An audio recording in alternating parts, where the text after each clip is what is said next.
I'm Alan Hunter. I'm the co-director of the Glasgow Film Festival. And I just want to thank you so much for watching the opening gala of the 2021 festival at Minari. I'd like to thank Altitude Films for entrusting us with the UK premiere of this wonderful film. And I'm very pleased as well that we're now joined by the film's writer-director, Lee Isaac Chung. Welcome. Thank you so much, Alan. And yeah, thank you to the Glasgow Film Festival. It's such an honor to play there. No, it's our pleasure completely. Congratulations on a really lovely, loving, warm family portrait. I know any film carries its responsibilities, but telling your own family story is probably the biggest burden of responsibility you can carry. Yeah. And is it true that even when you started shooting, your family wasn't quite aware of what you were up to? Yes, that's true. It was honestly one of the biggest stresses in my life was that I was clandestinely trying to make this film, and I was deathly afraid of how my father and mother would think about this portrayal of our family story. Especially since I took a lot of creative license as well. You know, I made the characters quite fictional, so I was afraid that where I was creating fiction, they would think this is actually what I think of them and stuff like that. So there was a lot of work behind the scenes, particularly with my older sister, helping to guide them to a place where they could watch the movie and judge it just as a film, and to hopefully not, get too upset about it. And we showed it to them finally in November after we filmed, so a few months after. And I was so relieved that they seemed to really love it, to be honest. And it felt like it brought our family closer together as a result. And what were you most worried about getting right or not getting right? Or I think it's just I knew that they had suffered a lot. I mean, they went through so much in their own lives, and in trying to create a reality that, quite frankly, let me become a filmmaker. You know, I wouldn't have had this luxury to even pursue this if it weren't for the sacrifices that they made. So anything that is any less than a thanks and a pure admiration for them, I felt might be taken the wrong way. But with the film, I didn't want it to just be a piece that is simply saying thank you or acknowledging sacrifice. I wanted it to be about human beings and the actual human story of what I felt like our family went through, or many families like this go through. And to reveal those things, it's a vulnerable thing for anyone. So I wasn't sure how they'd respond to that.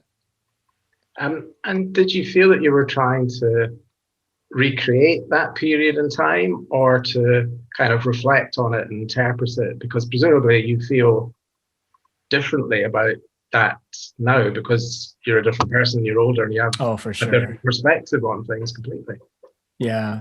My main goal was not to recreate. Like, I didn't want to just simply recreate and preserve. Like, I felt like that would be almost like a self-indulgent, selfish sort of endeavor as a storyteller. And instead, since at the heart of it, film is meant to be for an audience, I knew that it needed to work in a literary fashion. There needed to be a story and a narrative that the audience comes through.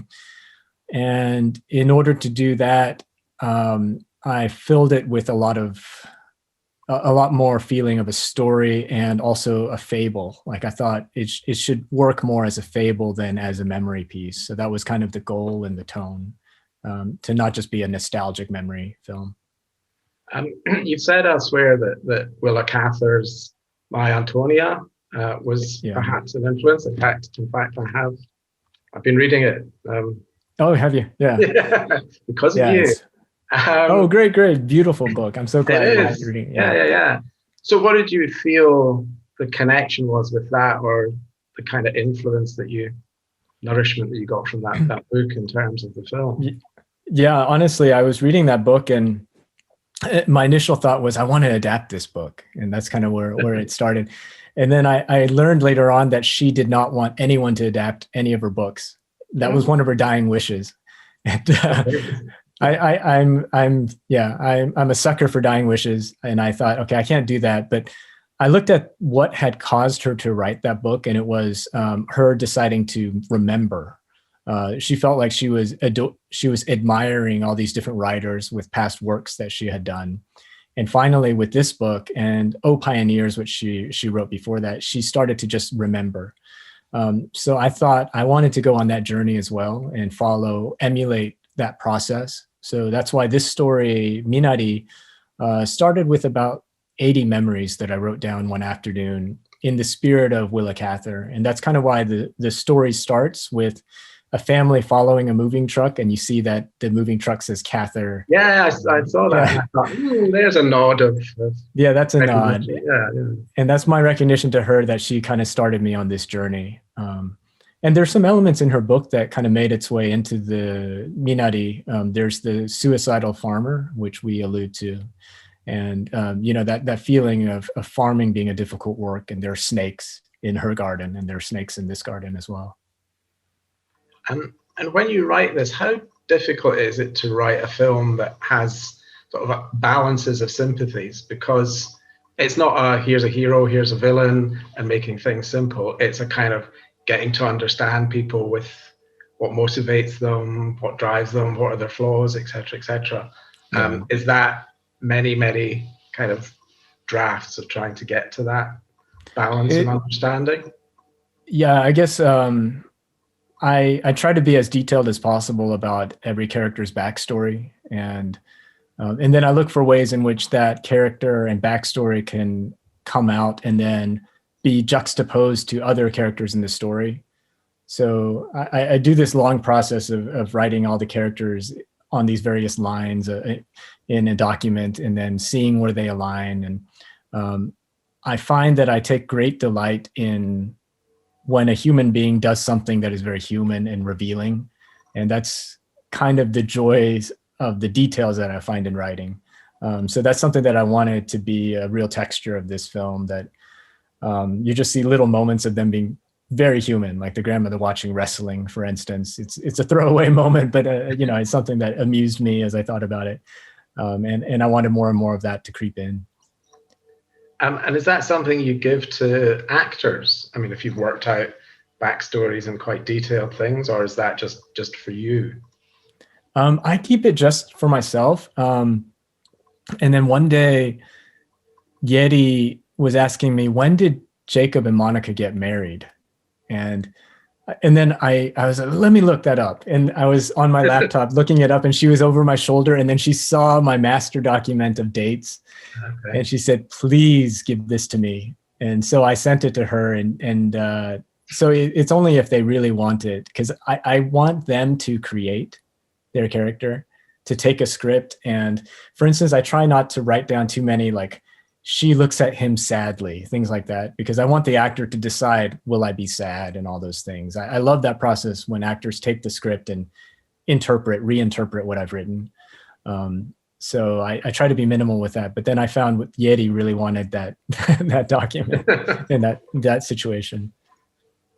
The cast from top to bottom is just amazing. And were you casting as a family, or were you casting individuals? Was there, right, if I've got this person, but do they work with the boy? Do they work? How did that work? That was a big part of the consideration, how they work together as a team, because this film is really without a single protagonist. I feel like it's the whole unit that's the protagonist, and it's a journey of a unit in a way.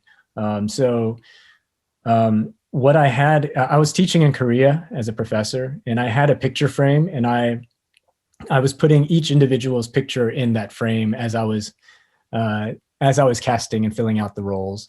And that became my family. And I would just make sure that the feeling of each one fits together. And everybody who was cast in this film, there's a real strength to each of them that I feel works as individuals and as a community. And I felt like they were a bunch that if you see them together, you just want them to work out as a family unit. And so that mattered a lot to me, garnering that sort of sympathy from the audience. Yeah, because there are, you kind of think you're really stubborn and following this dream and pulling everyone along with you, but you're kind of admirable at the same time for having that kind of vision. And it's that's kind of true for everyone, really. You're long suffering and you don't really know if you want to be with this anymore, but you're kind of loyal to the man that you're with and the family that you're with, and you can kind of see an element of sacrifice. So all of that kind of textures run through it. I just wonder, who was the hardest to cast? Which part was the hardest? I think that's a good question. I think finding what felt like an insurmountable mountain was finding the kids, because they needed to be bilingual and they're so young. And we really needed a boy who is very young, because otherwise if you have like a 9-year-old playing these pranks on his grandmother, it doesn't become cute. It's not cute anymore. Yeah. So disciplined. Yeah. Yeah, exactly. So that aspect was hard, and we only had 6 weeks to find them. So this whole combination of things was giving me a lot of stress, but we were so fortunate. Our casting director was a genius, and she helped us find him. Because I've seen him doing promotion for the film, and he's a real fireball of enthusiasm and personality. Yeah, irrepressible, I think, might be the word for him. Yes, and you can imagine him on Mountain Dew, so you get a sense of him on set. Yeah, I hope there was something else if you were doing multiple takes. Too much. And what did you look for in Stephen, who's just fantastic as Jacob? What did he? I think what you were saying just now, I mean, he needs to be sympathetic even though he's dragging his family through quite a lot. And I felt like with Stephen, he embodies that. It's like that Renoir saying everybody has his or her reasons. Yeah. And that's kind of what we felt. Stephen is able to show that he's not a villain. There's something really deep and loving about him, and you trust that there's a reason he's doing these things, and that he can also change if he's doing them for the wrong reasons. And he's also, his whole work as a actor, he's drawn to projects where he plays someone on the outside in many ways, someone who is redefining himself or doesn't play by the rules. For instance, with Burning or Okja. And I just felt like he understands this character because that's who he is in a way as a human being. And did your actors need to do something to create that feeling of a family? I mean, did you require them to spend a lot of time together and do things together, or did they just trust in you and trust in the script that it would be there? We had maybe 1 week before production started in which we could all be together. So we tried to be as intentional as possible to be together. And we had this lovely home where it was hosted by a dear friend of mine named Ina Lee. She would cook meals for us and lay out snacks as we did script readings and stuff. And we'd just comfortably go through the whole story together. And I found that was an incredibly helpful process. And I found Stephen and Yeti would talk about life together on the side and about their marriage and really figure out what is our marriage. They worked on that a lot together. And Yunya Jung and her going over her lines and improving them with me and all this stuff was, she made the script so much better just by her doing that and working with us together. So I remember that time very fondly. It was a very intensive preparation time. And do all the actors have a similar process, or are you there to kind of balance out? Presumably the kids, are fantastic for the first take, and then the second take, and then I don't know, maybe energy's different, or they're distracted, or whatever. Yeah. So does that mean that the adult actors really need to be on their stuff? Yeah, I've been saying as much as the film is about a family, the process it felt like a family process where everybody was helping out. Stephen was very integral in this whole thing. with everyone coming from very different backgrounds as actors. Like he was a true collaborator in adjusting and bringing out the best in everybody in their meeting them where they are. And I really attribute a lot of that chemistry to the stuff that he did behind the scenes for that. But yeah, the joy of directing this was really bringing these people together and helping them to work together in harmony. Yeah, I can't describe it. That's the fun part of directing, I feel.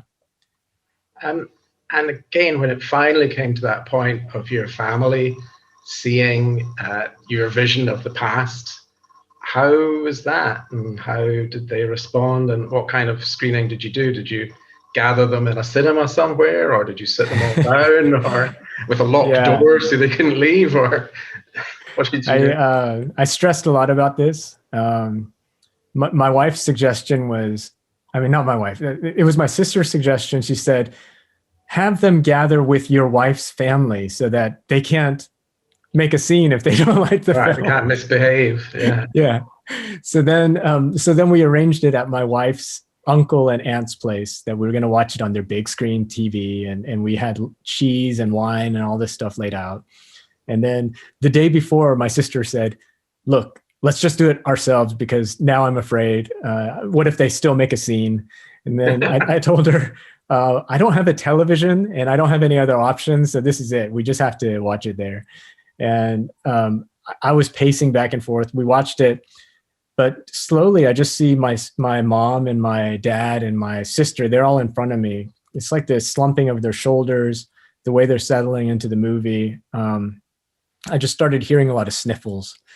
And but by the end of the movie, we were all kind of crying, and yeah, we just embraced as a family afterwards, and it was so magical. Honestly, the best screening I've had of the film. And yeah, I don't know. I thank my sister a lot for helping with that. She's really like Anne in the movie. All right, good. I'm glad to hear it.